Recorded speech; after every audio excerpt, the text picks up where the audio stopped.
क्षण कर्म चेतन बंधकारु, कर्म के अवसान का कह कर स्वरूप यथार्थ जग का, जो किया उपकार है उसके लिए जिन वाणी माँ को वंदना शत बार है, वंदना शत बार है, वंदना शत बार है।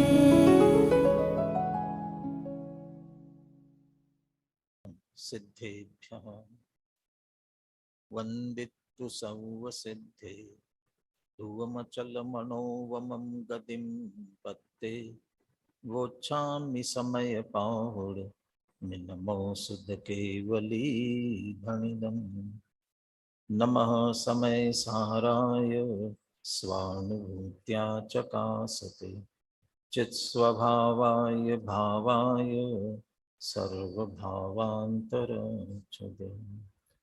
अनन्तधर्मणस्तत्त्वं पश्यन्ति प्रत्यगात्मनः, अनेकान्तमयी मूर्तिर्नित्यमेव प्रकाशताम्।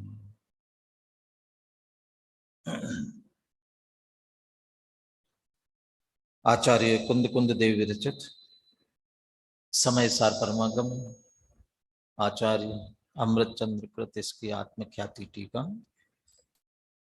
निर्जरा अधिकार, निर्जरा और कर्मों की मुक्ति, निर्जरा पूर्वक समस्त कर्मों की मुक्ति, उसका यदि कोई आधार है तो वह एकमात्र ज्ञान स्वभावी आत्मा, जिसको विगत गाथाओं में ज्ञान गुण शब्द की मुख्यता से बात की। विज्ञान गुण के बिना इस पद को किसी प्रकार से भी प्राप्त नहीं किया जा सकता, वो ज्ञान स्वभावी है। तो ज्ञान में ऐसा जो आत्मा, ऐसा जो निज पद और उसका अनुभव, यही एकमात्र करने योग्य है। इसलिए अभी कल जो अपन ने 206 नंबर की गाथा की चर्चा की थी, इस ज्ञान में ही रत रहो, संतुष्ट न इसमें रहो, बस तृप्त भी इसमें रहो तो परम सुख को प्राप्त हो। तो ये जो आत्मा के अनुभव की बात मुख्य रूप से की गई थी, अब उसी की महिमा वाला कलश आगे कहने जा रहे हैं। आत्मा, आत्मा का अनुभव, उसकी कितनी महिमा है, और इसके साथ में आगे की गाथा की सूचना भी उसी कलश में मिल रही है। कलश का क्रमांक 144 है। समय सार में 144वीं गाथा भी महत्वपूर्ण है।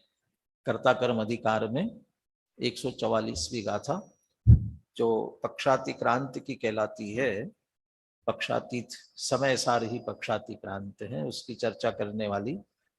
और उसकी टीका में अमृतचंद्राचार्य ने बहुत प्रायोगिक तौर से विधि क्या होनी चाहिए, सर्वप्रथम क्या करना, उसके पश्चात क्या करना, और कैसे पक्षातिक्रांत होना।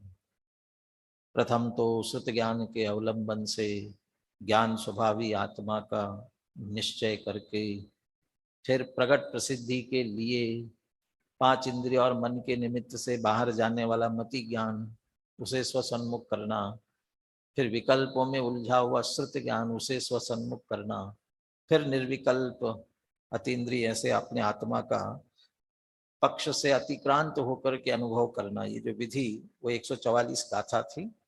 वैसे 144वां कलश भी बहुत ही मार्मिक है। अमृतचंद्राचार्य ने अनेक जगह आत्मा को भगवान कहा, भगवान आत्मा, लेकिन यहाँ देव शब्द का प्रयोग कर रहे हैं। पीछे भी है, मेरे ख्याल से 7वां 8वां कोई कलश है। नित्यम कर्म कलंक पंक विकलो, देवो स्वयं शाश्वत। देव शाश्वत देव वहां भी कहा था, यहाँ भी देव शब्द का प्रयोग भगवान आत्मा के लिए कर रहे हैं। ऐसा ये महत्वपूर्ण कलश है। पाठ करता हूं कलश का। अचिन्त्य शक्ति स्वयमेव देव चिन्मात्र चिन्तामणिरेष यस्मान् सर्वार्थ सिद्धात्मतया विधत्ते ज्ञानी किमन्यस्य परिग्रहेण। यस्मात्, चूंकि आत्मा ऐसा है और आत्मा ऐसा है, इस बात को ज्ञानी अच्छी तरह से जानते हैं, मानते हैं, अनुभव करते हैं।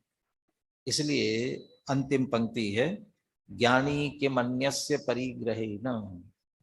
तो वो उनका निर्णय है, उनका चिंतन है कि अन्य का ग्रहण करने से क्या लाभ है।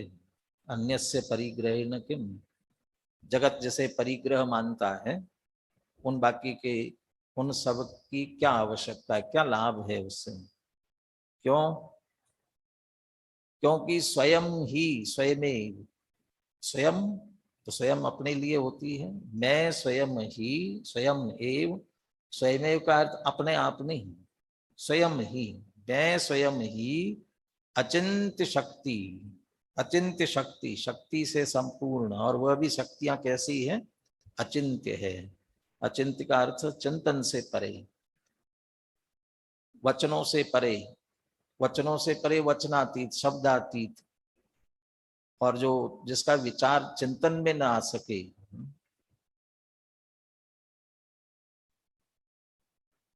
किसी 24 तीर्थंकर की वंदना जो ब्रह्मचारी रविंद्र जी ने लिखी ना, उसमें किसी में लिखा ना, चिंतन न पावे पार है। कौन से भगवान की वंदना में है? हाँ जी, हाँ जी, चिंतन न पावे पार है। आवाज नहीं सुनाई दे रही है, कौन से शब्द कह रहे हैं?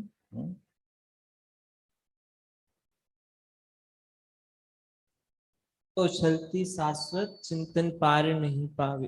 कौन से भगवान की वंदना? आत्म संबोधन पाठ है। अपने 24 वंदना में भी किसी में है, चिंतन न पावे पार है। इसलिए बस स्वानुभव में भक्ति वर्ते वंदना अपरंपार है। स्वानुभव में भक्ति वर्ते वंदना अपरंपार है। अरे वचनों में भी नहीं आते हैं, चिंतन से भी उन्हें, विचार से, तो श्रुत ज्ञान की सीमा है। श्रुत ज्ञान एक सीमा तक ही चलता है। संख्यात, असंख्यात और अनंत। तो श्रुत ज्ञान की सीमा असंख्यात तक है, उसे असंख्यात के आगे नहीं पहुंच सकती। और हमारे शक्ति, हमारे गुण अनंत है, इसलिए चिंतन से परे। एक तो संख्या की अपेक्षा शक्तियां अनंत, अनंत शक्तियां 47 तो नमूने के तौर पर बताई, ऐसे अनंत शक्तियां उछलती हैं। और एक एक शक्ति की शक्ति, गुण, स्वभाव और क्या, धर्म, शक्ति, वो है अनंत। और उसमें से एक शक्ति, एक धर्म, एक गुण की बात ली जाए, उसमें अचिंत्य शक्ति है, एक में ही। अनंत गुणों में से ज्ञान लिया जाए तो ज्ञान में कितनी ताकत, कितनी ताकत। तो ज्ञान में युगपत, 3 लोक, 3 काल, उनके समस्त द्रव्य गुण पर्यायों सहित जानने का सामर्थ्य है। कहते अकेले गुण में नहीं, उस ज्ञान गुण की एक समय की पर्याय में, एक समय की पर्याय में। और फिर कहते एक समय की पर्याय में नहीं, एक समय की पर्याय के फिर शक्ति के अंश करो, अविभागी प्रतिच्छेद, तो उसमें एक अंश लिया जाए, एक अविभागी प्रतिच्छेद जिसका पुनः विभाग नहीं किया जा सकता, उसमें इतनी ताकत कि वह 3 लोक, 3 काल के सारे पदार्थों को युगपत एक साथ स्पष्ट जान सकता है। तो जब इतनी ताकत उसमें है तो पूर्ण पर्याय, और ऐसे पर्याय से युक्त गुण, और ऐसे गुणों से युक्त आत्मा, उस द्रव्य में कितनी शक्ति होगी, अचिंत्य शक्ति, चिंतन से परे। बनारसी दास जी ने निमित्त उपादान की चिट्ठी या कोई मोक्षा प्रकाशक के अंत में छपी है ना, उसमें एक दृष्टांत दिया शक्ति का विचार करने के लिए। उन्होंने कहा एक वट का बीज हथेली पर रखो और विचार करो इसमें कितनी शक्ति है। शक्ति की बात, वट का बीज कितना बड़ा होता है? वट का बीज बिल्कुल छोटा सा है। उस बीज को रख करके करे विचार करो इसमें कितनी शक्ति है। कहते इसमें इतनी शक्ति है, ये वट का वृक्ष खड़ा है ना सामने, ऐसा वट का वृक्ष इसमें से प्रकट हो सके, इतनी शक्ति इस छोटे से बीज में है। और वट का वृक्ष सबसे बड़ा होता है, क्यों? क्योंकि वो फैलता जाता है, आगे बढ़ा, सबकी जड़ें नीचे होती हैं और इसकी जड़ें ऊपर से भी आती है और फिर नीचे चली जाती है, और फिर जहां जड़ें जमती है वहां से फिर आगे बढ़ता है, फैलता जा सकता है। ऐसा विशाल वट वृक्ष अनेक किलोमीटर में फैल सके, इतना विशाल वट वृक्ष बन सके, वो इतने से बीज में ताकत है। बस एक ही वट वृक्ष की ताकत है, एक ही नहीं, एक नहीं। क्यों? क्योंकि इस बीज में से जब ये वट वृक्ष बनेगा ऐसा, तो उस वट वृक्ष में फिर फल लगेंगे और उस एक एक फल में कितने बीज होंगे, उसमें से फिर एक बीज लो और उसमें कितने, और ऐसा चलते चलते फलित होना, कितना फलित हो सकता है। तो उतने से में जिस तरह से शक्ति है, ऐसे आत्मा के गुण में, आत्मा की पर्याय में, आत्म द्रव्य में ऐसी शक्ति, अचिंत्य शक्ति, चिंतन से परे ऐसी शक्ति, अचिंत्य शक्ति। और स्वयमेव देव, और स्वयं ही चैतन्य स्वरूप भगवान आत्मा। दो तरह के देव, दो तरह के भगवान दादा ने कविता लिखी ना, एक कौन से? एक देवालय में विराजमान है, जिनालय में विराजमान है, वे जिनेन्द्र देव, और एक देह देवालय में विराजमान है, वो भगवान आत्मा। तो मैं वो देव हूं, इस देह रूपी देवालय में विराजमान है। ये जो देव बने हैं ना, इस देव के आश्रय से देव बने हैं। मैं भगवान बनूंगा तो उनके आश्रय से नहीं बन पाऊंगा, लेकिन वे भगवान बने हैं तो इसके आश्रय से, इसके मतलब मेरे नहीं, उनका भी देह देवालय में विराजमान भगवान आत्मा था ना, उसके आश्रय से बने हैं।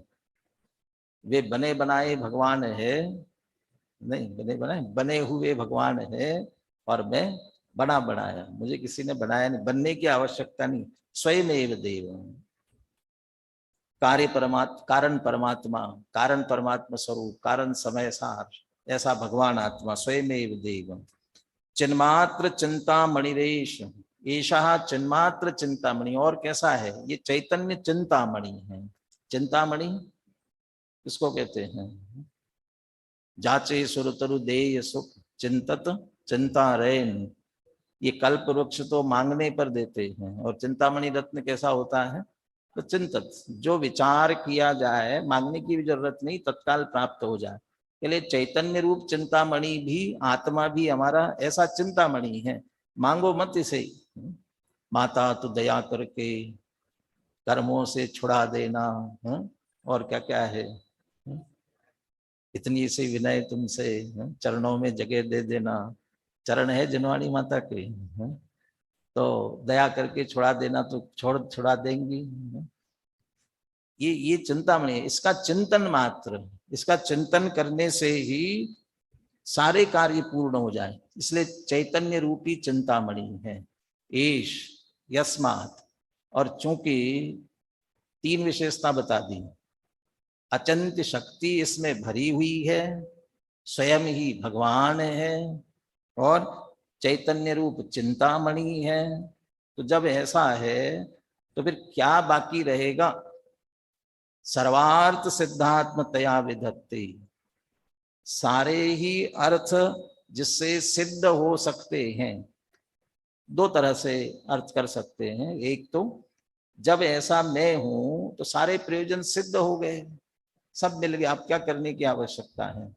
या फिर ऐसा आत्मा है जिसके लक्ष्य करने से सारे प्रयोजन सहज सिद्ध होते हैं, सर्वार्थ सिद्ध, आत्म सिद्धात्मतया विदत्ते, ऐसा जो विराजमान है ऐसा।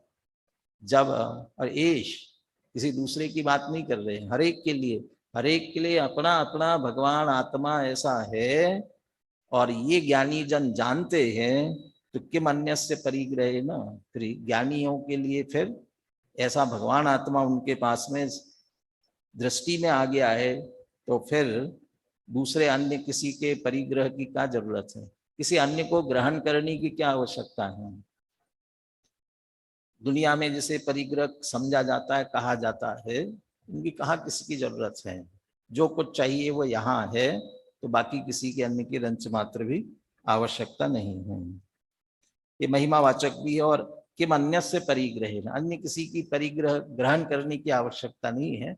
अगली गाथा में कहने वाले हैं, ज्ञानी ने ऐसे अपनी आत्मा को ग्रहण कर लिया है, तो ज्ञानियों को अपना आत्मा ही परिग्रह है।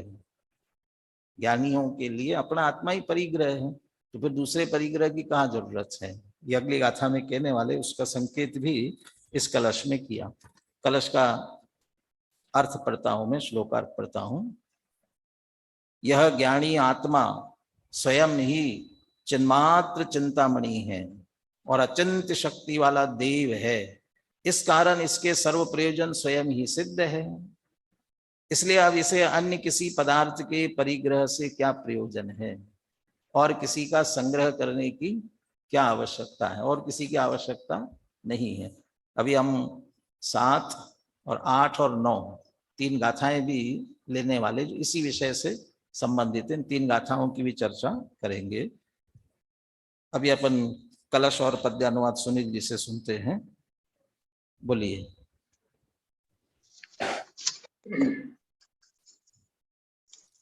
अचिन्त्य शक्ति स्वयमेव देवश्चिन्मात्र चिन्तामणिरेष यस्मात् सर्वार्थ सिद्धात्मतया विधत्ते ज्ञानी किमन्यस्य परिग्रहेण अचिन्त्य शक्ति धारक रे चिंतामणि चैतन्य सिद्धार्थ आत्मा ही है कोई न अन्य। सभी प्रयोजन सिद्ध है फिर क्यों पर की आश। ज्ञानी जाने यह रहस करे न पर की आश। अभी तो हम कहाँ पर की आवश्यकता है ऐसा समझकर, जिसे हम धन संपत्ति वैभव कुटुंब परिवार ये सब परिग्रह समझते हैं, चेतन अचेतन, इसी तरफ हमारा ध्यान जाता है। लेकिन पांडे राजमल जी कहते हैं एकल यही परिग्रह नहीं है। चैतन्य स्वरूप आत्मा को छोड़कर बाकी जो कुछ है वह सब परिग्रह है। लेकिन हमारा प्रयोजन सिद्ध करना है, धन संपत्ति वैभव की जरूरत तो नहीं है। देवशास्त्र गुरु की तो जरूरत है, जिनवाणी की तो जरूरत है, उसके अध्ययन मनन की तो जरूरत है, उसका चिंतन मनन करने की तो जरूरत है। वे कह रहे कि ये भी सब परिग्रह है, इसकी भी जरूरत नहीं है। क्योंकि चिंतामणि रत्न ये है ना, इसका चिंतन करो तो सब होने वाला है, तो उसका भी निषेध कर रहे हैं। अनुशीलन 218 पेज पर नीचे का पैराग्राफ है, 218 पेज पर सीधा उनका टीका का अंश ही पढ़ता हूं। शुद्ध स्वरूप अनुभव उससे बाह्य है जितने विकल्प।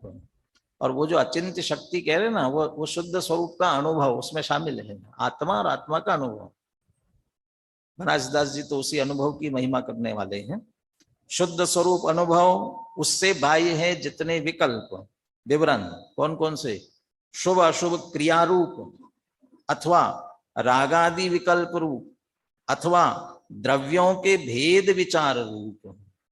द्रव्यों के भेद विचार रूप, अब इसमें ये भी शामिल कर लेना, माने 6 द्रव्य है, वो तो है ही। अब अपने द्रव्य के भी गुण भेद रूप से विचार, भेद रूप से विचार चलेगा। जो अनेक विकल्प, उनका सावधान रूप से प्रतिपालन अथवा आचरण अथवा स्मरण, उसके द्वारा कौन कार्य सिद्धि, उसे हमारा प्रयोजन सिद्ध होने वाला नहीं है, अभी तो कोई कार्य सिद्धि नहीं। इस बात को निश्चय जानना धोखा कुछ नहीं है। यदि इसी में उलझे रहेंगे तो प्राप्ति होने वाली नहीं है। यहां तक जीव अनेकों बार आ जाता है, जो 5 लब्धियों में से प्रायोग्य लब्धि तक आता है ना, इसके बिना नहीं आता है। तो यहां तक आया, लेकिन करण लब्धि जो स्थिरता वाला परिणाम है वहां तक नहीं पहुंच पाता, इसलिए फिर लौट करके जाता है। भावार्थ इस प्रकार है कि जिस प्रकार किसी पुण्यवान जीव के हाथ में चिंतामणि रत्न होता है, उससे सब मनोरथ पूरा होता है। वह जीव लोहा, तांबा, रूपा, रूपा माने चांदी, सोना भी जोड़ लो, ऐसी धातु का संग्रह नहीं करता। उसी प्रकार सम्यक दृष्टि जीव के पास शुद्ध स्वरूप अनुभव ऐसा चिंतामणि रत्न है, उसके द्वारा सकल कर्म क्षय होता है, परमात्मा पद की प्राप्ति होती है, अतीन्द्रिय सुख की प्राप्ति होती है।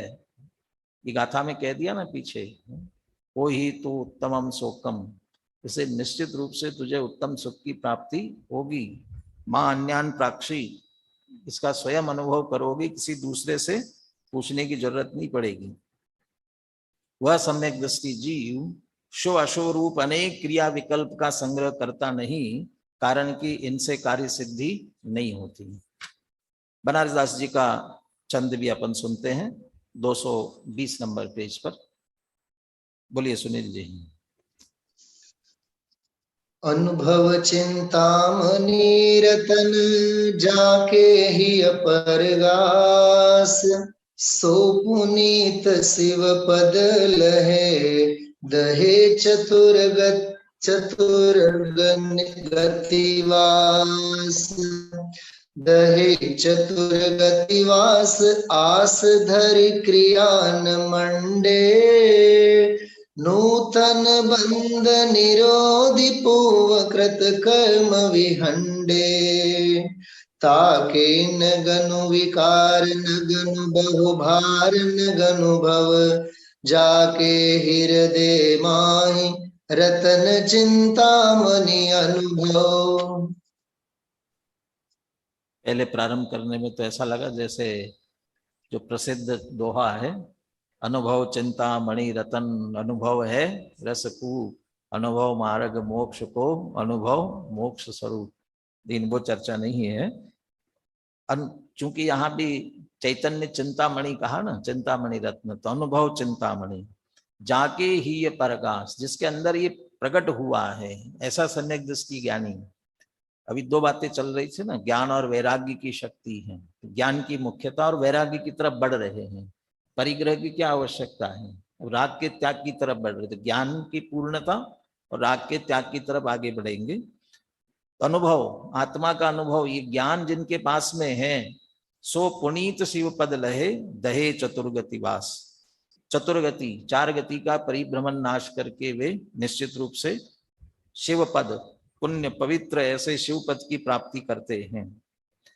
वे दहे चतुर्गति वास आस धरि क्रियाण मंडे, जो चतुर्गति का परिभ्रमण मिटाने वाले ऐसे ज्ञानी आशा रख करके कोई क्रिया नहीं करते हैं, इस क्रिया से ये मिलेगा, लेकिन उनके भूमिका अनुसार वो क्रियाएं सहज होती है क्रिया, लेकिन उनसे कोई आशा नहीं रखते हैं कि इसके कारण मुझे ये प्राप्त हो जाए।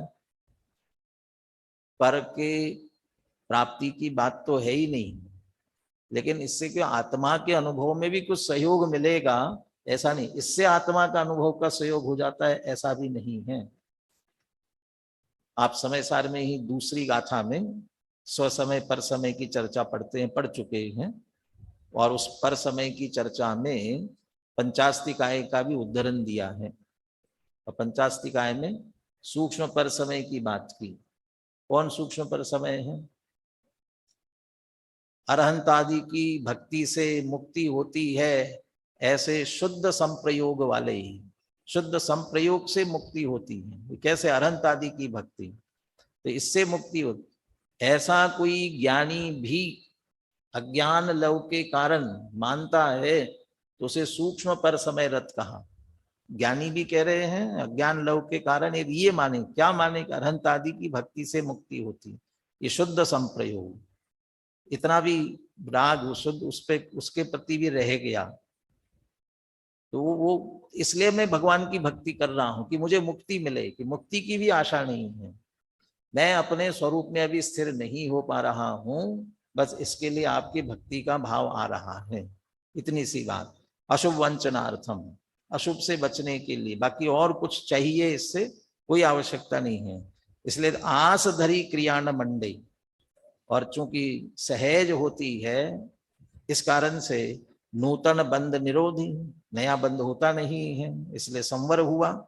और पूर्वकृत कर्म विहंडे, और पूर्वकृत कर्म जो है पूर्वबद्ध वे हंडे निशान उनका नाश करता जाता है, माने निर्जरा होती है। इस तरह से शिव पद लहे मुक्ति की प्राप्ति करते हैं। तो ऐसे मुक्ति मार्ग में लगे हुए जीव है, उनके जीवन में मोह राग द्वेष विकार होता नहीं है क्या? उनके भाव आगे कोई और कुछ भाव तो बाकी होंगे ना, होते कि नहीं होते हैं? आगे ये कह रहे हैं उनकी कोई गिनती नहीं है, होते होंगे लेकिन कोई गिनती के है, गिनने लायक नहीं है। ताके न गणु विकार, ये जो शब्द दिया ना गणु, उनके विकार कदाचित होते होंगे लेकिन गिनती में नहीं आते, है ही नहीं, बिल्कुल निर्विकार हो गए वो जैसा। न गणु भव भार, न गणु भव, बहुत कोई परिग्रह का भार नहीं है, और न आगे कोई बहुत अधिक भव है, माने गिनती के भव रह गए हैं। जाके हृदय माही रतन चिंता मणि अनुभव, किसकी बात कर रहे हैं? जिसके हृदय में अनुभव रूपी चिंतामणि है। और उसके लिए मूल कलश में क्या क्या शब्द दिए? अचिंत्य शक्ति, स्वयमेव देव, ऐसा शुद्ध आत्मा जिनके हृदय में निवास कर रहा है, उनकी ये बात है। एक और छंद भी बनारस दास जी ने लिखा है, वह भी अनुभव की महिमा वाला है, लेकिन उसे हम गौन करते हैं क्योंकि 3 गाथाएं अपने को आगे की लेनी है। 207 नंबर की गाथा।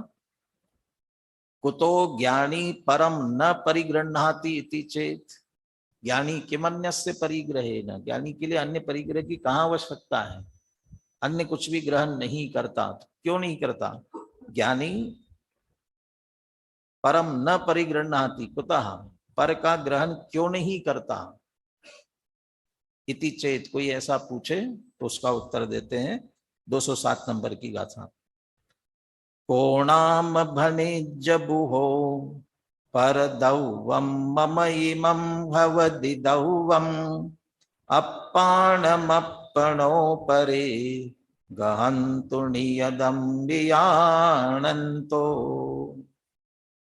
अप्पाणम अपणो परिगहम नियदम वियाणन्तो, आत्मा के लिए क्या परिग्रह है? आत्मा का क्या परिग्रह है? तो आत्मा का आत्मा ही परिग्रह है।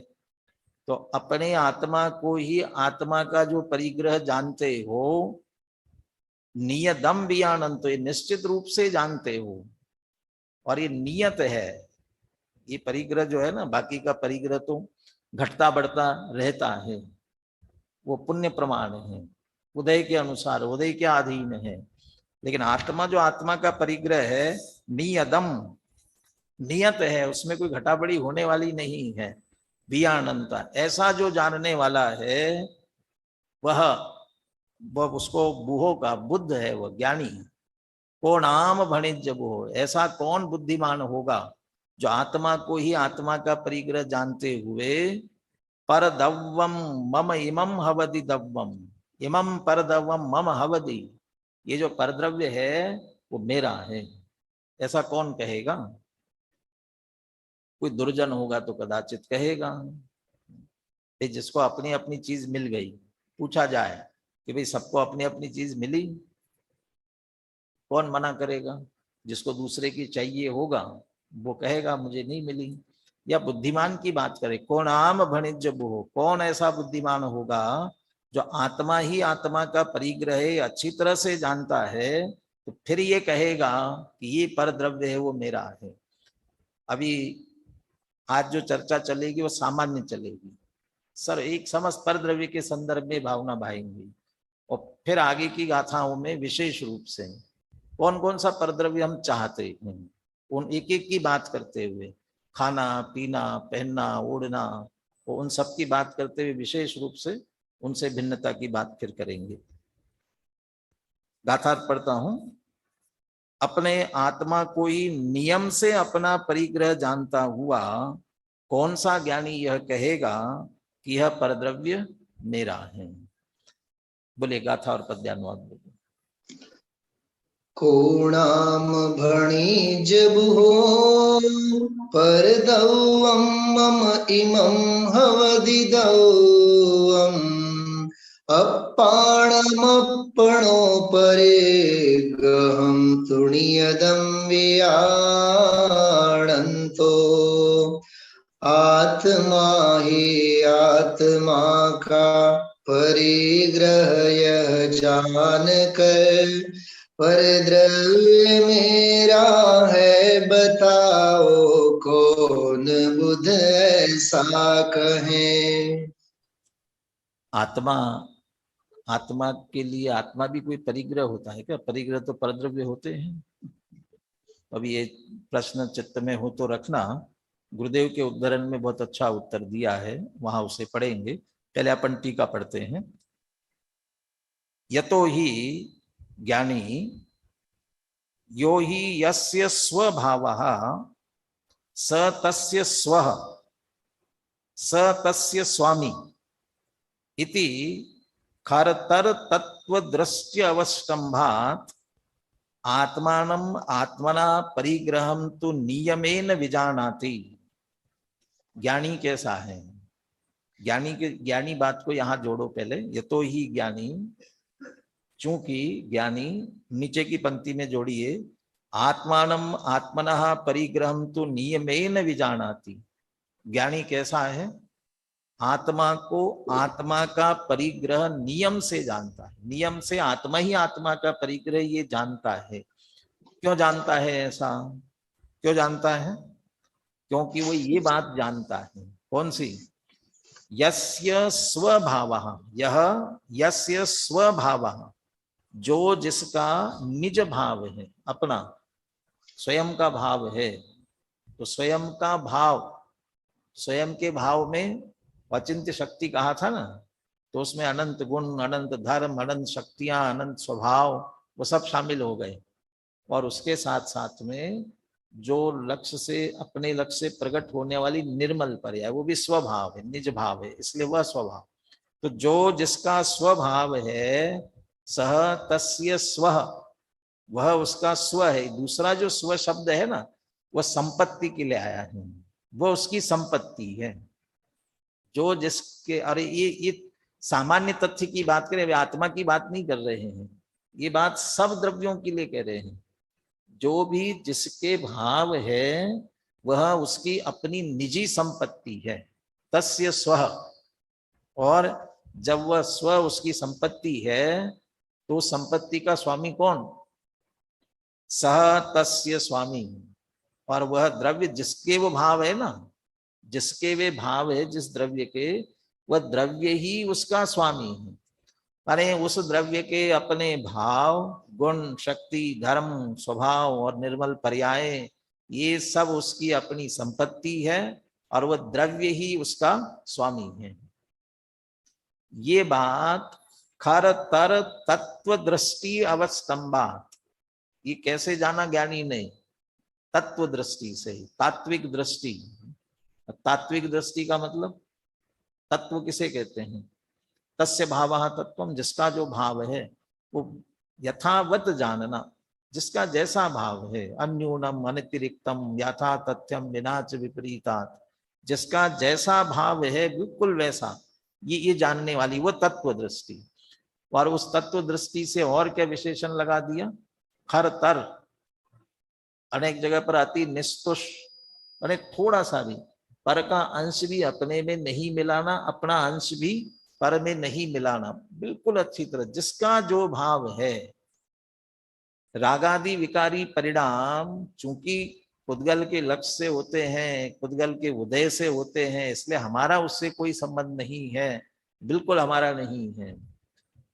हमारी पर्याय यदि पर का लक्ष्य करते हुए उत्पन्न हो रही है तो पर की, हमारा संबंध नहीं उससे।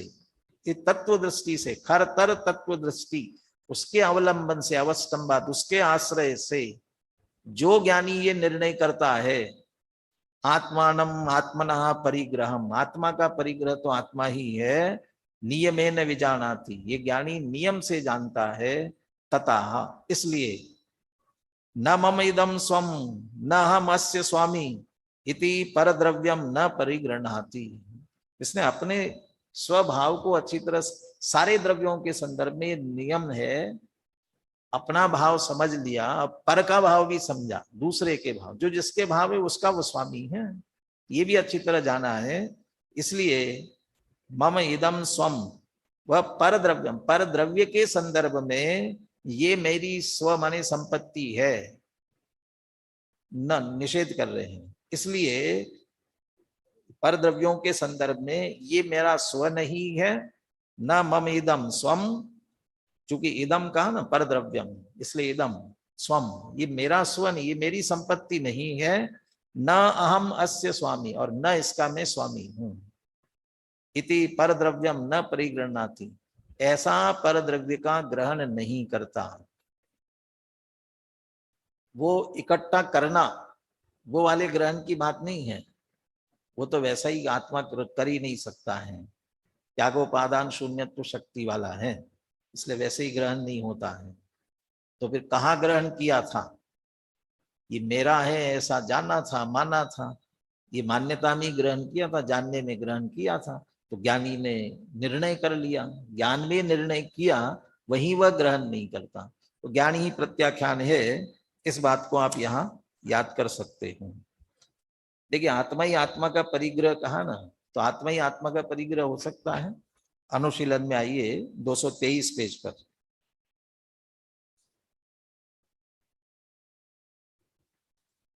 स्वस्वामी संबंध, ये गुरुदेव इसमें से ये भी बात निकालते हैं ना कि समय सार में से 47 शक्तियां कहाँ से निकाली है, तो एक स्वस्वामी संबंध भी निकाला, स्वामित्व शक्ति, तो वो समझ लीजिए यहां से निकाली।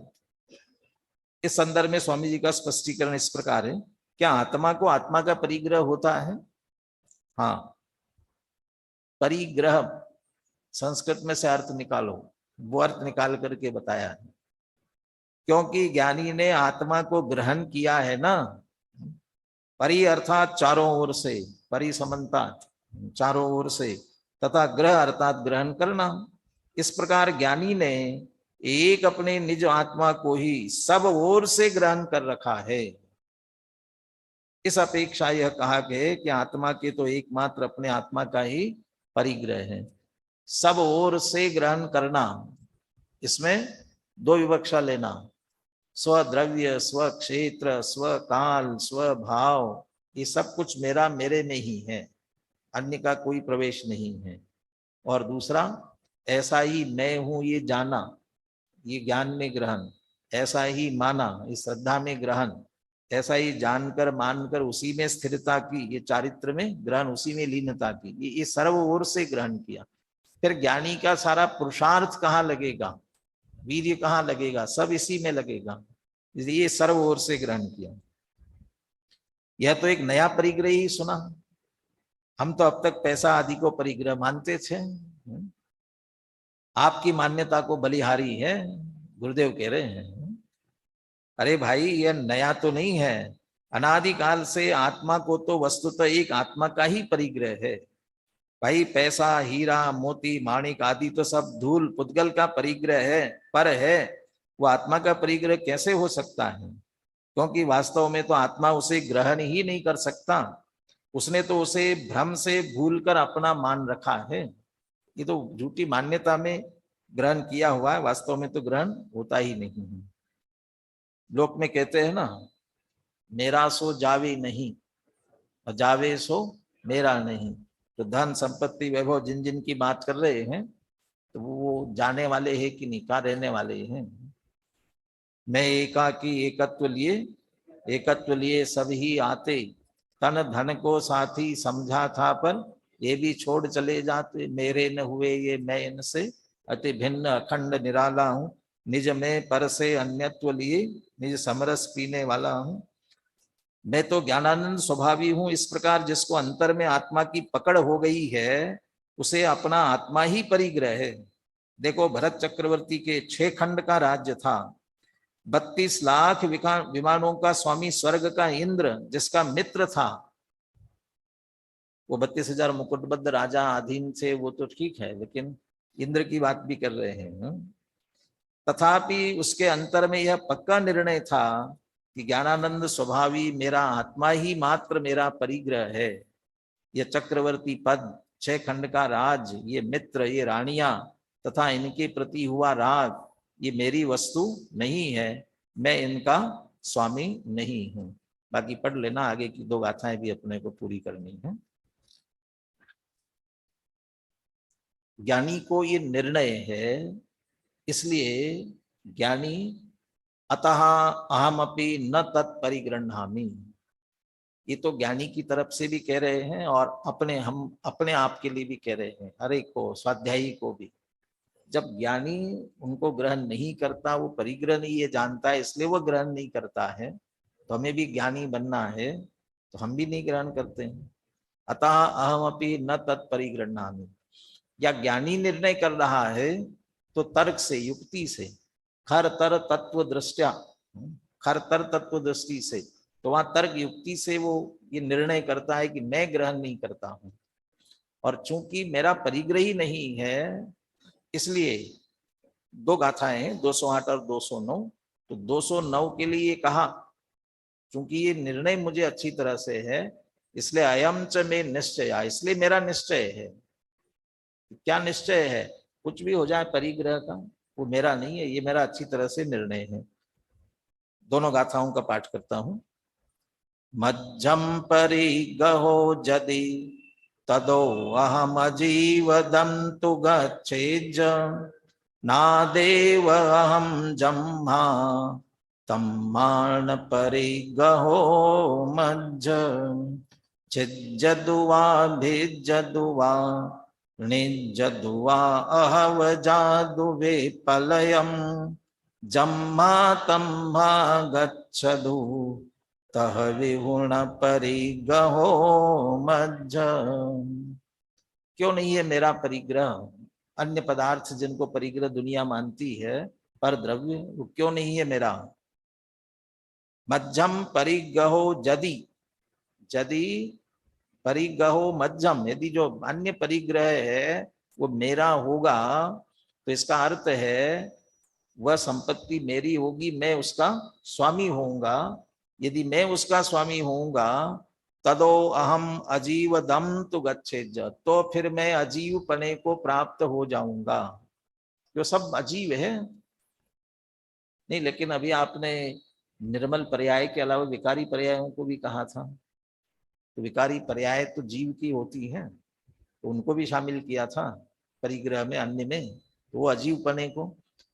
यहाँ तो दृष्टि का विषयभूत शुद्ध आत्मा और निर्मल पर्याय वो जीव है। और यदि वह आश्रवबंध तत्व है, तो आश्रवबंध तत्व को भी अन्य में डाल दिया, उस तरीके से भी उनको अजीव कह सकते हैं। तो मैं अजीव पने को प्राप्त हो जाऊंगा। और मुख्य रूप से पर द्रव्यों में एकत्व ममत्व की मान्यता ज्यादा होती है, इसलिए वो अजीव पने को प्राप्त हो जाऊंगा। लेकिन वो परिग्रह कुछ चेतन भी तो होते हैं ना, अन्य परिग्रह वो चेतन भी तो होते हैं, तो उनमें करेंगे तब तो अजीव नहीं होंगे, तब भी अजीव होंगे, क्योंकि मेरे लिए मैं जीव हूं और बाकी सभी अजीव ही हैं। नादेव अहम जम्मा, जम्मा अहम नादा है, मैं कौन हूं? मैं तो ज्ञाता ही हूं। ये पर पदार्थ मेरे नहीं है, मैं तो सहज इनका ज्ञाता हूं। तम्मा न परिग्रहो मज्ज, इसलिए परिग्रह किंचित मात्र भी मेरा नहीं है। और जब मेरा नहीं है तो फिर छिज्जदुवा भिज्जदुवा, छिद जाए भिद जाए, निज्जदुवा, निज्जदुवा ने कोई ले जाए, चाहे टूट जाए फूट जाए, चाहे कोई ले जाए। अह जादु विप्रलयम, या पूरी तरह से नष्ट हो जाए, विप्रलय नष्ट ही हो जाए। जम्मा तम्मा गच्छदु, चाहे जहां चला जाए, जाने दो। तह विन परिग्रहो मज्झ, तो भी परिग्रह मेरा नहीं है। जहां अपनत्व नहीं है उसके बारे में, अब यूक्रेन में कितने बम गिर रहे हैं, क्या क्या टूट रहा है फूट रहा है, कुछ हो रही चिंता, और हिंदुस्तान में होने लगता तो चिंता होने लग जाती कि क्यों ये मेरा है, और उसका छिज्जद हुआ भिज्जद हुआ, कुछ भी होता रहे, कुछ भी हो जाए, तो पर के संदर्भ में चिंता नहीं होती ना। आप लोगों को भी संस्था की चीजें मिली हुई हैं, छिज्जद हुआ भिज्जद हुआ, क्यों मेरा नहीं है। अथवा अपना छोटा सा मग्गा भी होगा और कोई ले जाए तो वो मेरा है ना, खुद का है। ज्ञानी को सारे ही पर द्रव्यों के संदर्भ में ऐसी निश्चिंता आनी चाहिए, इन सब के संदर्भ में, सभी के बारे में। हिंदी अर्थ पढ़ता हूं मैं, गाथार्थ पढ़ता हूं। यदि परद्रव्य रूप परिग्रह मेरा हो तो मैं अजीवत्व को प्राप्त हो जाऊं। चूंकि मैं तो ज्ञाता ही हूं, इसलिए परद्रव्य रूप परिग्रह मेरा नहीं है। यह परद्रव्य रूप परिग्रह छिद जाए भिद जाए, कोई इसे ले जाए अथवा नष्ट हो जाए, प्रलय को प्राप्त हो जाए, अधिक क्या कहे, चाहे जहां चला जाए, इससे मुझे क्या, क्योंकि यह परिग्रह वास्तव में मेरा है ही नहीं। लेकिन ऐसा भी मत समझना, ज्ञानी स्वयं के कुटुंब परिवार के लिए, देश के लिए, यदि राजा होगा तो देश के लिए लड़ेगा भी। कैसे मेरा राज्य कैसे लेकर के जाएगा, 1 इंच जमीन तो लेकर के देखे। ऐसे विकल्प भी चलेंगे, प्रयास भी करेगा। ये श्रद्धा की मुख्यता से बात है। श्रद्धा में अच्छी तरह से दृढ़ निर्णय ज्ञानी को होता है। सुनील जी 208-209 नंबर की गाथा।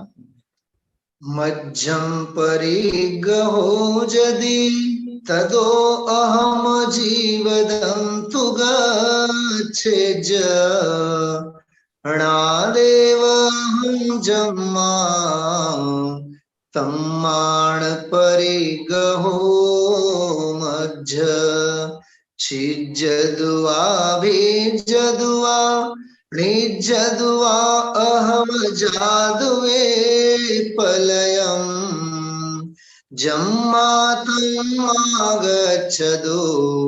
तह विहुण परिग्रहो मज्झ।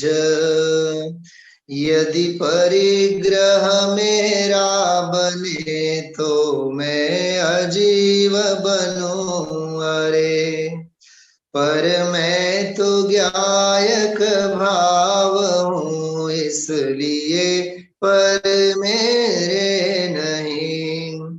छिद जाए या ले जाए कोई, अथवा प्रलय को प्राप्त हो जावे चला चाहे जहां, पर परिग्रह मेरा नहीं।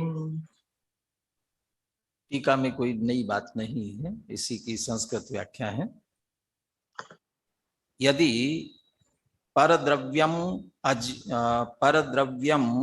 अजीवम अहम परिगृह्याम, यदि परद्रव्य जो कि अजीव है उसे मैं ग्रहण करूंगा, तदा अवश्यम एव अजीवः मम असौ स्व स्यात्। यदि मैं अजीव को ग्रहण करूंगा, अर्थात मैं अजीव का स्वामी बनूंगा, तो वह मेरी संपत्ति होगी, मैं उसका स्वामी। वह अजीव परद्रव्य मेरी संपत्ति और मैं उसका स्वामी। मम असौ स्व स्यात्, वो मेरा स्व संपत्ति बनेगी। अहमपि अवश्यम एव अजीवस्य अमुष्य स्वामी श्याम, और मैं अवश्य ही उस अजीव का स्वामी हो जाऊंगा। वह उस परद्रव्य को मैं ग्रहण करूंगा तो वो मेरी संपत्ति और वह अजीव का मैं स्वामी बनूंगा। अजीवस्य तो यह स्वामी स किल अजीव एव, और जो अजीव का स्वामी होगा वो कौन होगा? अजीव होगा।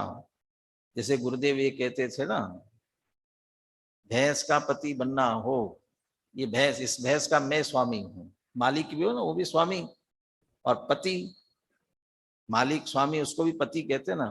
धनपति, लखपति, करोड़पति, तो ऐसा ही वो भैंस का पति। तो यदि भैंस का पति बनना हो तो क्या बनना पड़ेगा? यदि पाड़ा बनना पड़ेगा तो भैंस का पति बनेगा। ऐसे अजीव का स्वामी तो क्या बनना पड़ेगा? अजीव बनना पड़ेगा। सकिल अजीव एवं, अजीव होगा।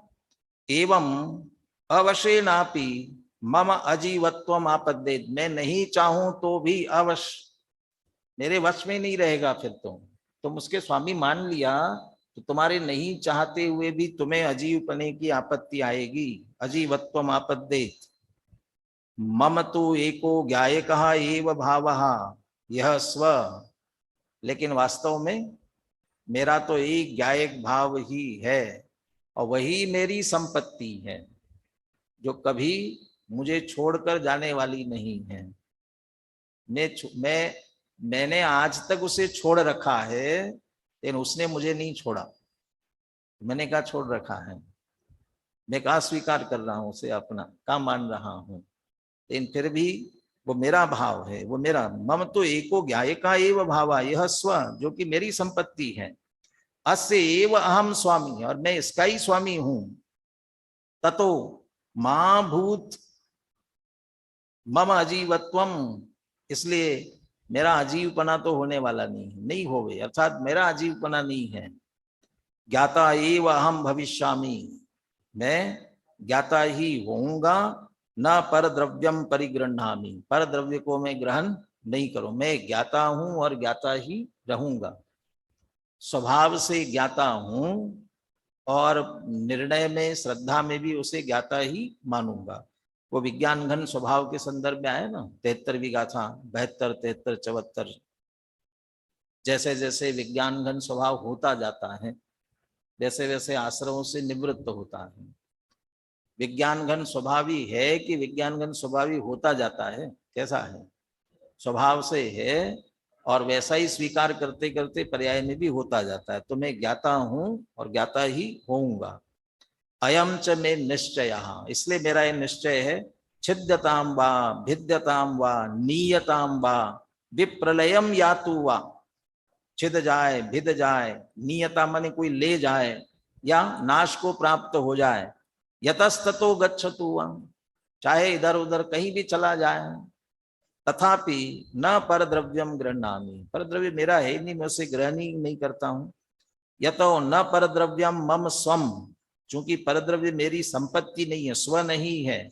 न हम पर द्रव्य से स्वामी, और पर द्रव्य का मैं स्वामी नहीं हूं। तो फिर एक चिंता खड़ी होती है ना, मैं तो स्वामी नहीं हूं, फिर इसका स्वामी कौन है? कौन है भाई इसका? हाँ, पर द्रव्यम एव पर द्रव्यस्य स्वम, पर द्रव्य की संपत्ति है। पर द्रव्यम एव पर द्रव्यस्य स्वामी, वह द्रव्य ही उसका स्वामी है, और ये उसका उसके साथ में है।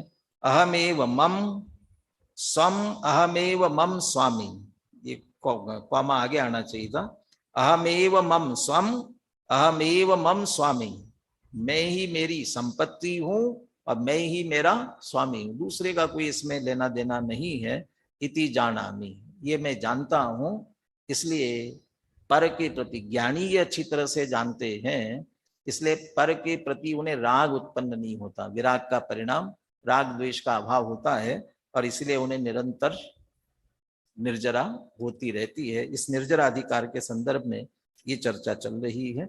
अभी जो बात सामान्य रूप से कही गई, अब आगे की गाथाओं में अशन, पान इत्यादि पर घटित करते हुए इसकी चर्चा आगे करेंगे। सहजानंदी शुद्ध स्वरूप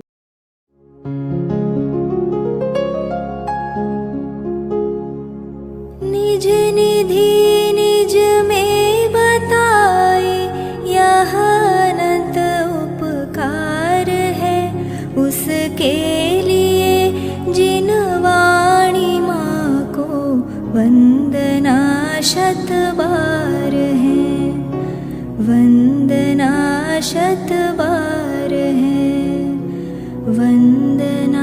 शत बार है।